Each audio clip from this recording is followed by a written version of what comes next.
So we have ear impressions, as we showed before. From there, we took the scans.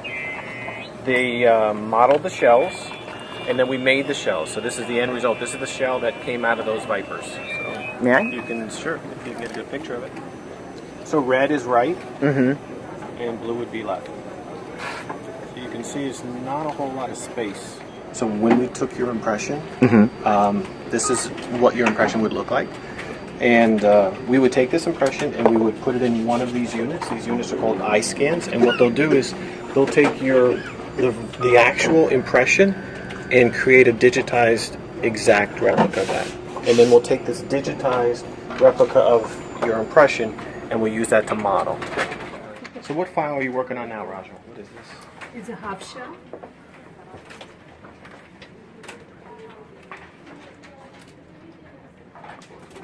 Okay.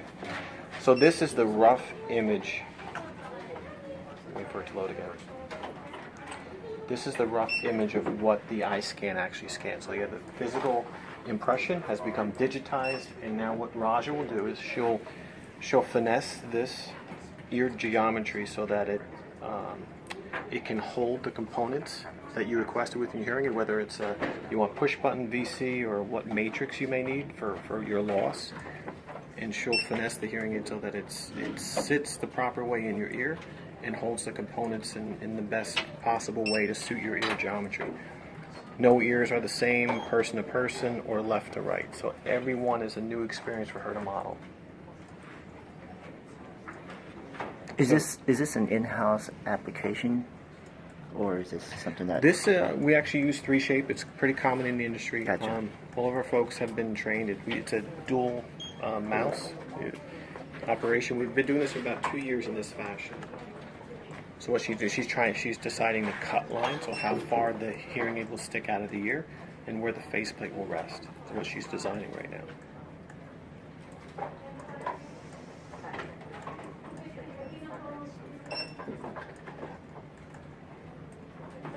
So what is this, Raj? Was this a canal? So I'm tricking. No, this is a IT.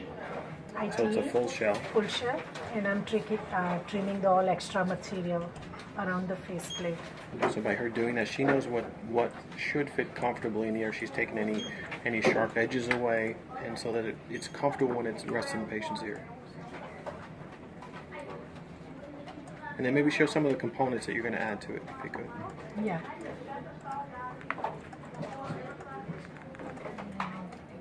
Cut the vent.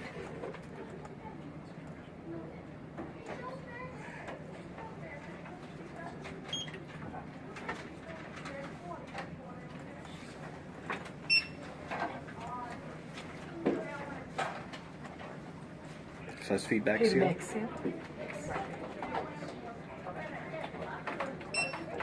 The vent. So she'll plan the vent so that the hearing aid can breathe.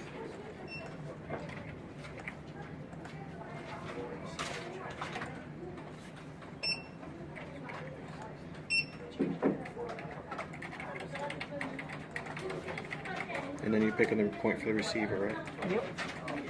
So that's the part that would actually amplify the sound into the ear. And other components? Maybe you can point out some of the other components in there that he can see.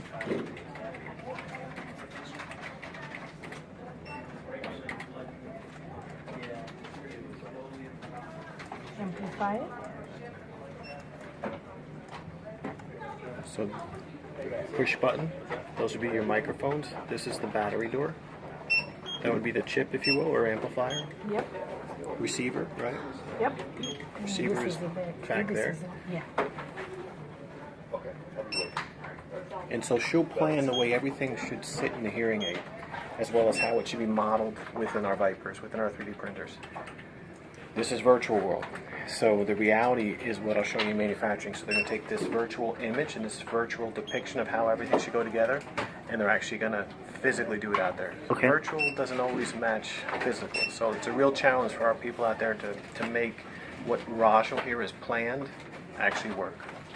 And then this monitor over here is basically outputting what she's doing on this side. Is that or the finished This is a complete one that planner manufacturing does the review. Okay. So this is a VC, Volume control. PU, and this is the faceplate. in the backside with the vent. Yeah, this one I can So now see. you can This see is without the shell, you can see the components. components. This is a single microphone, one microphone, amplifier. This is the shells. Let me see what I have running. Does she not have? She may not have a batch. You got a running batch right going now. here. Yeah, she does. So what's happening here? You'll see a laser come in. It's bringing new material over now onto the plate, and there's several hearing aids on there right now, shells. You'll see a laser will come down, and it almost looks an erratic pattern. It'll sketch out those. It's sketching the shells right now. It's actually doing is burning. It sinters a layer of material on top. It takes depending on the amount on the plate, could take anywhere from an hour to 8 hours if I were to have a full plate with deep shells. Cycle time is really based upon ear depth. So it looks erratic, but it's really a planned pattern. And this, we make many different colors, everything from clear to brown to beige. We can make reds and blues. How many is in the batch? It Or varies. the max that in you this can do? in this case here, I can't. It's probably about 15 in this batch, but I can make anywhere up to about 35 to 40 different shells. Ignore what I said. Pairs or Individual. individual? So Okay. how are you actually locking the components in here? So what they'll do is, the neat thing about custom hearing aids that I like to tell people is you have this unique marriage of super high tech. At the end of the day, I'm using glues, and I'm cutting with a razor blade, and I'm grinding the shells to make them finish properly. But what they'll do is, all these components, this is what we call a faceplate, and on the faceplate you have, that's where the microphones are. That's a push button. This is a battery door. The back side, that's your chip, and then that's the back side of the microphones. This is the receiver, the actual part that amplifies the sound. And what our technicians, Lourdes, can we look at your hands at least? Maybe you could. I was just kidding. Just do your Oh, we job. thought you Oh, you were kidding the whole time? Yeah. We thought you were No. serious. Oh, we were respecting your privacy. No, that's I thought fine. you were That's serious fine. for a second. Can you show how we would, because you're much better than I am, how you would try to make the components fit in here? How we actually do that? That would be good, a visual for him to see.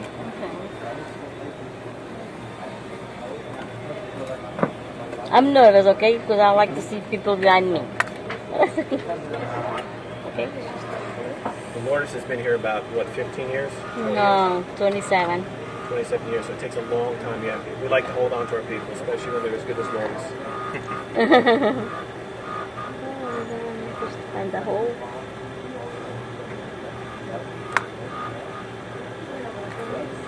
If you had more time, I'd love to let you try to do that. Because as quickly as she did it, it's not that easy. I would have given up. Like this. So there's a certain orientation has to be in, and then what she'll do is she'll glue it, and then we'll cut away the excess material with a sonic knife, and then they'll actually finish the shell off. Now, will she complete A to Z manufacturing here, or are there multiple stations that So you in our go to? manufacturing setups, we have there's 6 people here. We have a wirer planner, which is Lourdes, and these folks here, they're actually closers. So Lourdes will prepare the work, and she'll pass it to one of the 2 closers, and they'll actually finish the 8 off. They'll all check it. So Lourdes here is looking at, here's how virtually it's supposed to, that 8 is supposed to look, and she's positioning it. So the virtual has to become reality. What they'll do is they'll check it to make sure it functions properly acoustically. All the features are there. Without putting it in, how do you actually check it for correct acoustic? Acoustically, we do testing. They'll do a preliminary test here to make sure that it functions properly, has the proper gain. But then we do a full ANSI test. It's Gotcha. a qualified acoustic test that we do in our QA stations over here. Okay. So that's the final look. We'll do a full acoustic test as well as a visual and functional check. Content check, make sure that we gave the patient exactly what they're asking for. Right. But everything's done in a microscope. And this is where You're connecting everything in Yes. or soldering as Yes, well? yes. or- I'm installed the switchless people. That's an option, you know. So what you're doing here is pretty much the first critical process in manufacturing. Yep, she's prepping the work for people to close. So she gets everything set up. There is some wiring that needs to be done. Hence the 27-year experience. And there's a wiring diagram that she knows what she has here, but if she needs to, she can go to, there's spec sheets and wiring diagrams for each circuit, so she can refer back to that, know exactly where to place the wires.